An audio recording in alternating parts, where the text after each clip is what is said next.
اور ایک بار کیا ہوا کہ وہ الف سے لب پڑھ رہے تھے اینڈ ہی وہ سٹنگ ان ا کنڈیشن، ایک جگہ پہ بیٹھے ہوئے تھے، اور ایک دم سے کیا ہوا کہ ان کو لگا کہ وہ کسی دربار میں پہنچ گئے ہیں، اور وہ حضور پاک صلی اللہ علیہ وآلہ وسلم کا دربار تھا.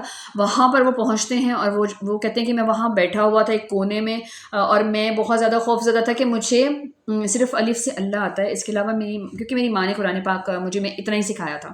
تو کہتے ہیں کہ حضور پاک صلی اللہ علیہ وآلہ وسلم نے مجھے پکڑا وہاں سے اور اپنے ساتھ لگایا. کہتے ایک دم سے جو تھا، میں اس دنیا سے جب باہر آیا تو میں حافظ قرآن تھا. حافظ قرآن کا مطلب کیا ہوتا ہے؟ دماغ میں نہیں تھا، دل میں تھا. وہ جو چیزیں ہیں نا، پھر اس کے بعد آپ کے پاس، آپ کو کوئی کیمسٹری پڑھنے کی ضرورت نہیں ہے، آپ کو کسی سبجیکٹ کو بہت زیادہ سیریس لینے کی ضرورت نہیں ہے. سمپل سی کیا بات ہے، یو ول پرے اور اللہ تعالیٰ آپ کے اوپر چیزیں وارد کر دیتا ہے. آپ کو ایک لفظ کا مطلب نہیں پتا قرآن پاک کا، اور آپ کوشش کرتے ہیں کہ آپ رات کو سوچتے ہیں کہ یہ جو ورڈ ہے اس کے بارے میں مجھے جاننا ہے، دل سے دعا کرتے ہیں.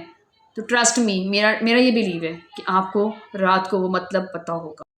تو ٹرسٹ می، جو آپ پرے کرو گے، آپ کو وہ چیز جو ہے صبح جب آپ اٹھیں گے نا، تو آپ کو اس لفظ کا مطلب پتہ ہوگا، اور لازمی پتہ ہوگا. جیسے قرآن مجید میں جو ٹرمز ہیں، میں نے آپ کو ابھی بتایا کہ دو طرح سے جو چیزیں ہیں قرآن پاک کو ہم ڈیفائن کرتے ہیں. ایک ہم قرآن مکنون کو، جو کہ حضور پاک صلی اللہ علیہ وسلم کے سینے میں ہے، اور اس کے بعد جو ہے وہ ٹرانسفر ہوتا گیا، اور اسی قرآن پاک کے بارے میں اللہ تعالیٰ نے فرمایا ہے کہ اس کی حفاظت کا ذمہ میں نے لیا ہے، اور اس میں کوئی بھی رد و بدل نہیں ہو سکتا، because that is in the form of light.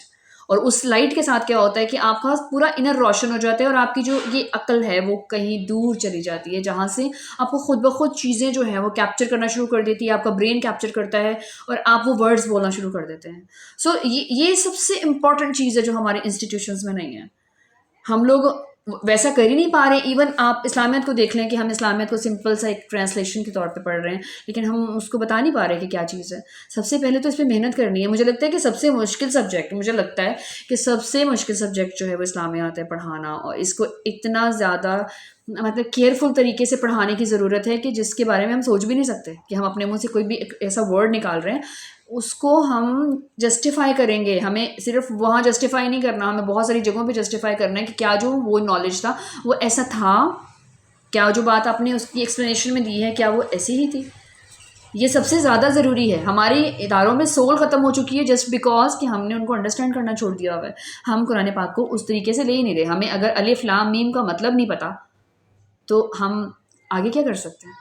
الف لام میم کا مطلب بہت کم لوگوں کو پتہ ہے کہ الف لام میم کا مطلب کیا ہے. الف لام میم ایک پوری کتاب ہے، اور اسی کے بارے میں جو ہے وہ کتاب ہے جو قرآن مکنون ہے، جو کہ حضور پاک کے سینہ مبارک میں ہے.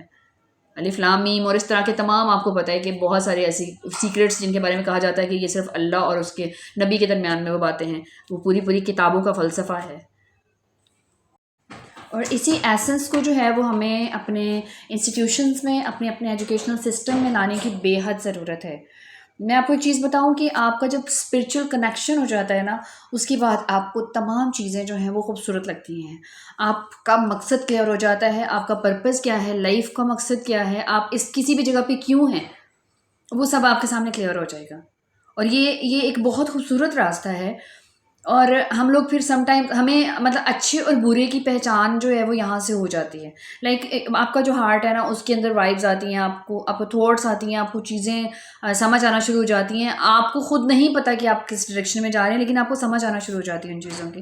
اسپیشلی میرے ساتھ یہ چیز ہوتی ہے کہ بہت کم ایسے لوگ ہیں کہ میں ان کو نہیں جانتی، لیکن جب میں لائک ان کے سامنے جاؤں یا میں ان کے سامنے وہ میرے سامنے آتے ہیں تو یہ آنکھوں سے آٹومیٹکلی آنسو آنا شروع ہو جاتے ہیں. I don't know why but I start crying just because of کہ مجھے لگتا ہے کہ سم ویئر کوئی میرا ان کے ساتھ کنیکشن تھا. اور یہ چیز جو ہوتی ہے نا وہ سول کے ساتھ آتی ہے.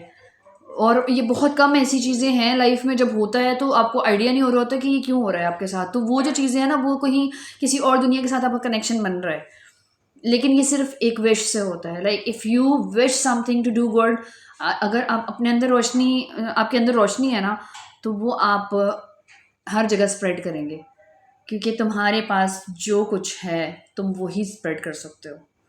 جس کے پاس جو کچھ ہوتا ہے نا وہ وہی بانٹ سکتا ہے. کسی کے پاس پازیٹیو تھاٹس ہیں تو وہ پازیٹیو تھاٹس سے اسپریڈ کرے گا.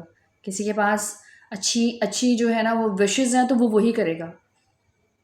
بری باتوں کی میں یہاں پہ اگزامپل نہیں دینا چاہتی، لیکن جس کے پاس جو کچھ ہے وہ وہی کچھ دے سکتا ہے. دھوکہ ہے تو دھوکہ دے سکتا ہے، سچائی ہے تو سچائی دے گا. Thank you so very much. Allah حافظ.